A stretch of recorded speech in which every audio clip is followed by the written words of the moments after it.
আসসালামু আলাইকুম। Freelancing express ইনস্টিটিউটের মাইক্রোসফট অফিস অ্যাপ্লিকেশনের তৃতীয় ক্লাসে আপনাদের স্বাগতম। তো গত ক্লাসে আমরা দেখছি, অর্থাৎ দ্বিতীয় ক্লাসে আমরা শিখেছি যে মাইক্রোসফট অফিস ওয়ার্ডের 2007 সফটওয়্যারটি কিভাবে ইনস্টল করতে হয়, ডাউনলোড এবং ইনস্টল। তো আজকে আমরা দেখব মাইক্রোসফট অফিস অ্যাপ্লিকেশন 2007 সফটওয়্যারটি ওপেন করে এর ভিতরের মেনুগুলো সম্পর্কে ধারণা অর্জন করব। তো চলুন শুরু করা যাক। তো গত ক্লাসে আমরা কিন্তু মাইক্রোসফট অফিসটা এখানে পিন করে রেখেছিলাম, যার জন্য দেখেন আমার এইখানে শর্টকাটে মাইক্রোসফট অফিস ওয়ার্ড 2007টা চলে এসেছে। যদি আপনাদের না থাকে সেক্ষেত্রে পিন করবেন কিভাবে, এটা গত ক্লাসে গিয়ে দেখে আসতে পারেন। আমি এবার বলে দিচ্ছি। আমাদের দেখেন সবার কম্পিউটারের বাম সাইডে দেখবেন স্টার্ট মেনু থাকবে। স্টার্ট মেনুতে জাস্ট এটা ক্লিক করার পরে এখানে যদি আপনি লেখেন মাইক্রোসফট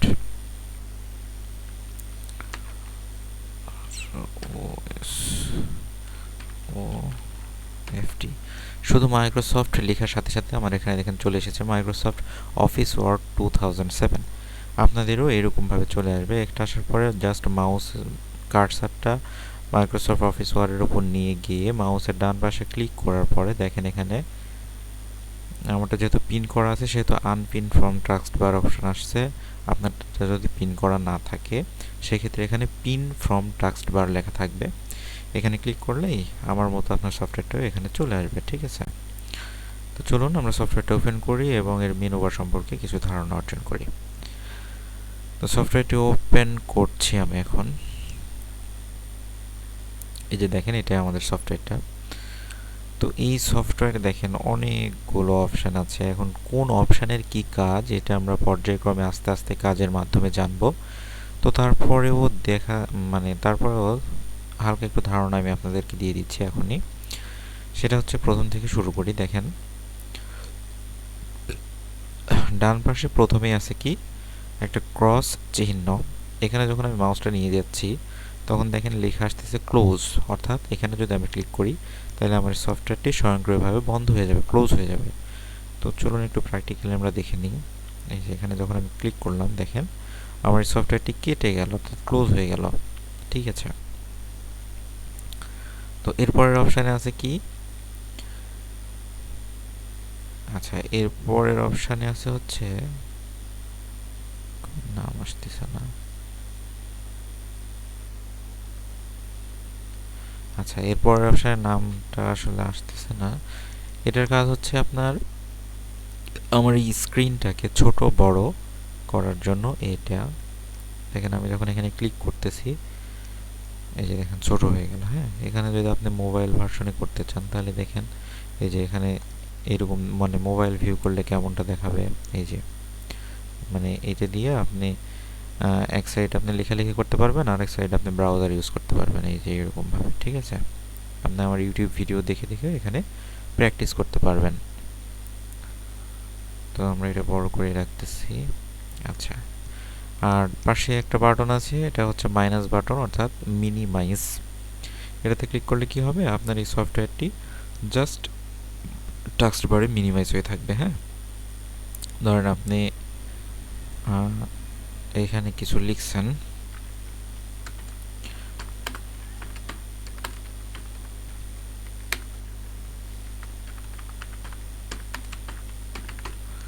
আপনি এখানে এরকমভাবে লিখলেন। ঠিক আছে,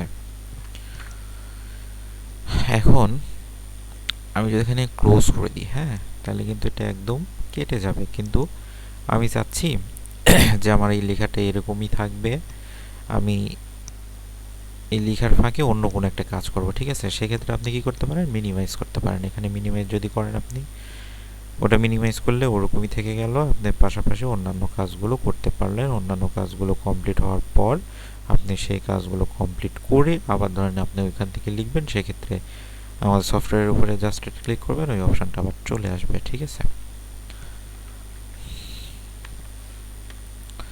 আচ্ছা এরপরে দেখেন ডকুমেন্ট 1 মাইক্রোসফট ওয়ার্ড লেখা আছে, কারণ আমরা এই ডকুমেন্টটা মাইক্রোসফট ওয়ার্ডে ওপেন করে আছি। ঠিক আছে, এই ডকুমেন্টটা যখন আমরা সেভ করব, অর্থাৎ এই ডকুমেন্টের নেম, আমাদের ডকুমেন্টের নেম সবসময় এখানে থাকবে। আমরা যখন ডকুমেন্টটা সেভ করব তখন কি নামে সেভ করব সেই নামটা আপনারা এখানে দেখতে পাবেন। যেহেতু আমি এখনও এটা সেভ করিনি বা এই ডকুমেন্টের কোনো নাম দেওয়া নাই, সেহেতু এখানে ডকুমেন্ট 1 মাইক্রোসফট ওয়ার্ড হিসেবেই আছে। তো এরপরে দেখেন এই পাশে একটা অপশান আছে, সেটা হচ্ছে কাস্টমাইজ কুইক অ্যাক্সেস টুলবার। এখান থেকে আপনি এই অপশানগুলো আপনার শর্টকাটে আছে, এই অপশানগুলো শর্টকাট থেকে আপনি সরিয়ে নিতে পারবেন। হ্যাঁ, যেমন এখানে কি এই সেভ যদি আমি সরিয়ে দিই, তাহলে দেখেন আমার এখান থেকে সেভ অপশানটা চলে গেল। আচ্ছা, আমি সেভটা উঠিয়ে দিচ্ছি। এটার জন্য আপনাকে আগে এইটা আমাকে দেখাতে হবে। হ্যাঁ, এইটা যদি দেখতে পারেন তাহলে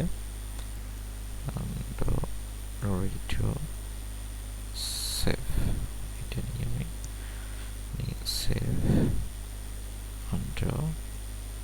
রেডিও। আচ্ছা, তাহলে এখানে দেখেন প্রথমে যে অপশানটা আছে এটা কি হলো, সেভ।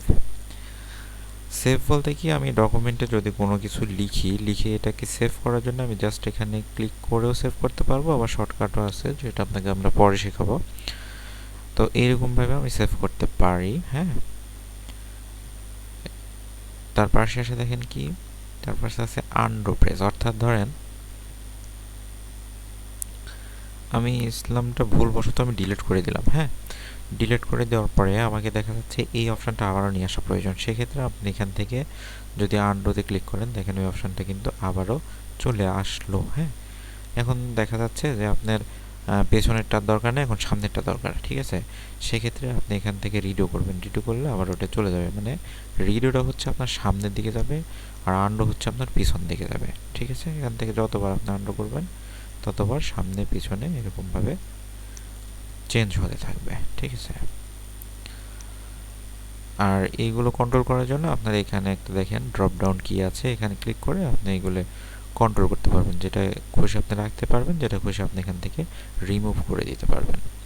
তার পাশে দেখেন একটা আছে কি অফিস বাটন। অফিস বাটনের মধ্যে আবার অনেকগুলো মেনু বার পাবেন বা অপশান পাবেন। মেনু তো হচ্ছে যে এগুলো উপরে আছে এগুলা, আর অফিস বাটনের মধ্যে আপনি পাবেন কি নিউ, অর্থাৎ আমরা যে ডকুমেন্টটা ওপেন করে আছি এই ডকুমেন্টে অনেক কিছু আমি লিখলাম, এর মধ্যে আমার প্রয়োজন হচ্ছে যে আমি নতুন কোনো ডকুমেন্টে নতুন কিছু লিখবো। সেক্ষেত্রে আপনি নিউ ক্লিক করলে আপনার এখানে আবার দেখেন যে ব্ল্যাঙ্ক ডকুমেন্ট এখানে ক্রিয়েট করবেন, করলে আপনার নতুন একটা ডকুমেন্ট ক্রিয়েট হবে। দেখেন আমরা এখন কি এটা ডকুমেন্ট 2 ক্রিয়েট হয়ে গেছে, ডকুমেন্ট 1 এবং ডকুমেন্ট 2। যাই হোক, আমরা এগুলো কাজের মাধ্যমে পরবর্তীতে শিখবো আস্তে আস্তে পর্যায়ক্রমে। আচ্ছা, তারপরে এসে দেখেন ওপেন, অর্থাৎ আপনি ধরেন একটা ব্ল্যাঙ্ক ডকুমেন্ট ওপেন করে ফেলছেন, এখন আপনার ফাইল থেকে কোনো ডকুমেন্ট আপনি এখানে নিয়ে আসতে চাচ্ছেন, ধরেন আপনার আগে লেখা আছে সেটা নিয়ে আসতে চাচ্ছেন। সেক্ষেত্রে ওপেনে যদি আপনি ক্লিক দেন তাহলে আপনাকে পার্টিশনের মধ্যে নিয়ে যাবে। পার্টিশনের আপনার কোথায় কি লেখা আছে সেটা আপনি ভালো বলতে পারবেন। আপনার যেখান থেকে আপনি ফাইলটা নিয়ে আসতে চাচ্ছেন সেইখান থেকে জাস্ট যাই হোক, আমার কোনো ফাইল আছে, আমার কোনো ফাইল সম্ভবত নাই। যাই হোক, আমার ফাইলটা না থাকায় আমি আপনাদের দেখাতে পারলাম না। তারপর এটা কাজের মাধ্যমে আপনারা পর্যায়ক্রমে জানতে পারবেন। যাই হোক, তো এখান থেকে ওপেন করে আপনি এখানে ডকুমেন্টটা নিয়ে আসতে পারবেন। এরপর হচ্ছে সেভ, অর্থাৎ এই ডকুমেন্টটা আপনি এই বাটনের মাধ্যমে যেরকম সেভ করতে পারবেন আবার এইটার মাধ্যমে সেভ করতে পারবেন। তারপর অপশান আছে কি সেভ অ্যাস। সেভ অ্যাসের মাধ্যমে আপনি কি করবেন, ধরেন আপনি একটা ডকুমেন্ট এখানে সেভ করছেন আপনার হচ্ছে ওয়ার্ড নামে। ঠিক আছে, ওয়ার্ড নামে একটা ডকুমেন্ট সেভ করছেন, আবার আপনি সেম ডকুমেন্টই সেভ করতে যাচ্ছেন ওয়ার্ড 1 নামে। ওয়ার্ড 1 আর শুধু ওয়ার্ড।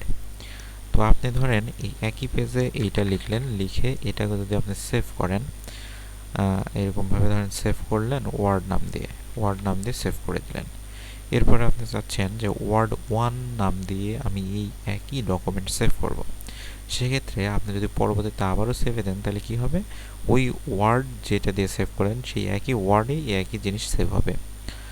আর যদি আপনি আরেক নামেই একই ডকুমেন্ট সেভ করতে চান, সেক্ষেত্রে আপনাকে কী করতে হবে, সেভ অ্যাসে যেতে হবে। সেভ অ্যাসে গেলে আপনি আবার এটা রিনেম করে, অর্থাৎ নতুন নামে নতুন ডকুমেন্ট হিসেবে এটাকে সেভ করতে পারবেন।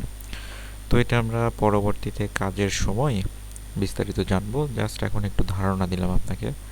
তারপরে আছে হচ্ছে প্রিন্টের কী কাজ আমরা তো সবাই জানি, এটার মাধ্যমে আপনারা প্রিন্ট করতে পারবেন। এগুলো আস্তে আস্তে পর্যায়ক্রমে আমরা জানবো। তারপরে দেখেন উপরে কি আছে, হোম বাটন আছে। হোম বলতে আমি যেখানেই কেন না থাকি, আপনার হোমে যখন চলে আসবো, হোম মানে বাড়ি, যেটাকে বলা হয় আর কি। তো হোমের মধ্যেও অনেকগুলো অপশন পাই দেখা যাচ্ছে। আমার ভিডিওটা অনেক লং হয়ে যাচ্ছে, অলরেডি 10 মিনিট হয়ে গেছে। আপনারা এত লং টাইম দেখতেও বিরক্ত মনে করবেন, যে মানে আমি চাচ্ছি না যে ভিডিওগুলো অনেক বড় বড় হোক। হ্যাঁ, আমি ছোট ছোট করে স্টেপ বাই স্টেপ আপনাদেরকে বোঝাবো, এতে করে আপনাদের বুঝতেও সুবিধা হবে, আমার বোঝাতেও আপনাদেরকে সুবিধা হবে।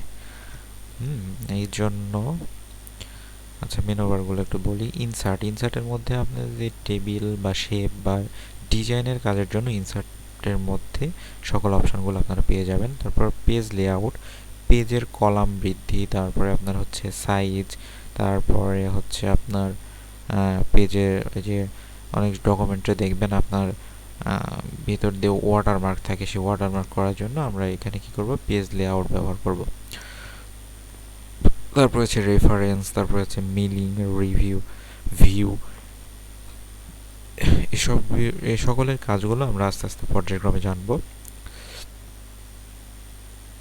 এরপরে আছে কি, এখানে একটা প্রশ্নবোধক চিহ্ন আছে। এখানে কি বলতেছে, মাইক্রোসফট অফিস হেল্প F1, অর্থাৎ মাইক্রোসফট অফিস ওয়ার্ড সম্পর্কে আপনার যদি কোনো হেল্পের প্রয়োজন হয়, আপনি এখান থেকে হেল্প নিতে পারবেন।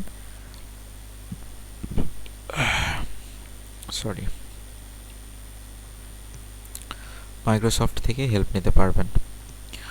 তো এরপরে দেখেন এখানে একটা আছে,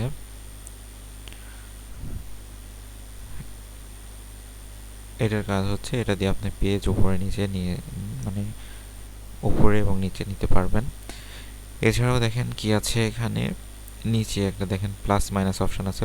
মাইনাস করে আপনি পেজটাকে ছোট করতে পারবেন, প্লাস করে এটাকে বড় করতে পারবেন। সচরাচর এটা 100%-এ থাকে, আমরা 100%-এই রাখলাম। তারপরে আছে হচ্ছে ড্রাফট, এটাতে ফুল স্ক্রিন আপনি এই পেজটা রাখতে পারবেন। তারপরে আছে হচ্ছে আউটলাইন, দেখেন আউটলাইনের মাধ্যমে এইসবগুলো আমরা কাজের ফাঁকে ফাঁকে আস্তে আস্তে জানা যাবো। ওয়েব লেআউট মানে ওয়েব, তারপর আছে ডাবল, এগুলো আমরা আস্তে আস্তে জানতে পারবো, ঠিক আছে। তো এই পাশে দেখেন কি আছে, এই পাশে আছে হচ্ছে error not found, আছে ক্লিক টু ক্রিয়েট। আচ্ছা, আপনার এই লেখার মধ্যে যদি কোনো ভুল বা মাইক্রোসফট যদি মনে করে যে আপনার এইটার সমস্যা হয়েছে, মানে এই লেখার মধ্যে কোনো সমস্যা আছে, সেক্ষেত্রে আপনি এখানে ক্লিক করলে আপনার ইরোরটা কোথায় আছে সেটা দেখিয়ে দেবে, ঠিক আছে। এরপর আছে কি ওয়ার্ড 5, অর্থাৎ আমার এখানে দেখেন 1 2 3 4 5টা ওয়ার্ড আছে, এখানে কিন্তু 5টাই দেখাচ্ছে। পেজ কয়টা আছে, পেজ একটা আছে। পেজ বলতে কি বোঝায়, এই ধরেন আমরা এই যে এখান থেকে আমি ট্যাব দিয়ে চলে যাই, ইন্টার দিয়ে চলে যাই, এই যে দেখেন আমার 2টা পেজ কিন্তু হয়ে গেল অলরেডি। এই যে এখানে মাঝখান দিয়ে বর্ডার, নিচে এটা একটা পেজ, এটা একটা পেজ। এখানে যখন যাবো আমি পেজ 1-এ থাকবো, এখানে যখন যাবো আমি পেজ 2-এ থাকবো, ঠিক আছে। আর ওয়ার্ড এখানে 5টা আছে, এই জন্য এখানে 5টা দেখাচ্ছে। যদি এখান থেকে কমে যায় তাহলে কম দেখা, মানে এখানে আপনি যত লিখবেন এখানে ততটা শো করবে যে আপনি কতগুলো লিখছেন। তো মাইক্রোসফট অফিস ওয়ার্ড 2007-এর অপশন সম্পর্কে আপনাদেরকে হালকা একটু ধারণা দেওয়ার চেষ্টা করলাম, আশা করি বুঝতে পেরেছেন। সামনের ক্লাসে অর্থাৎ 4র্থ ক্লাসে আমরা এই পুরো বিষয় সম্পর্কে আরও বিস্তারিত জানবো ইনশাআল্লাহ। সে পর্যন্ত সবাই ভালো থাকবেন, সুস্থ থাকবেন, সুন্দর থাকবেন, সেই প্রত্যাশায় এখানেই শেষ করছি। আসসালামু আলাইকুম।